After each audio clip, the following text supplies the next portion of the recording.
1968ஆம் ஆண்டு அமெரிக்க CIA ஒரு அதிரடி முடிவு எடுத்தது. கடலடியில் மூழ்கிய சோவியத் அணு நீர்மூழ்கி கப்பலை திருடுவது. அந்த நீர்மூழ்கி கப்பல் பசிபிக் கடலில் 17,000 அடி ஆழத்தில் இருந்தது. அதில் அணு ஆயுதங்கள் இருந்தன, ரகசிய குறியீடுகள் இருந்தன. CIA ஒரு திட்டம் தயாரித்தது. ஹவர்ட் ஹியூக்ஸ் என்ற பணக்காரரின் பேரில் ஒரு போலி நிறுவனம் உருவாக்கப்பட்டது. ஒரு பிரம்மாண்டமான கப்பல் கட்டப்பட்டது. உலகிற்கு சொன்னார்கள், இது கடல் ஆராய்ச்சி கப்பல் என்று. உண்மையில் அது கப்பலை தூக்க வந்தது.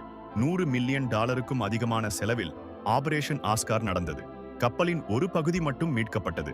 ஆனால் இந்த கதையின் உண்மையான திருப்பம் வேறு இடத்தில் இருக்கிறது. பத்திரிகையாளர்கள் கேள்வி கேட்டபோது CIA ஒரு வார்த்தை சொன்னது, நைதர் கன்ஃபர்ம் நார் டினை. உறுதிப்படுத்தவும் மாட்டோம், மறுக்கவும் மாட்டோம். அந்த ஒரு வாக்கியம் இன்று வரை உலகெங்கும் அரசுகள் பயன்படுத்துகின்றன. தகவல் கோரும் எல்லா மனுக்களுக்கும் இதுவே பதில்.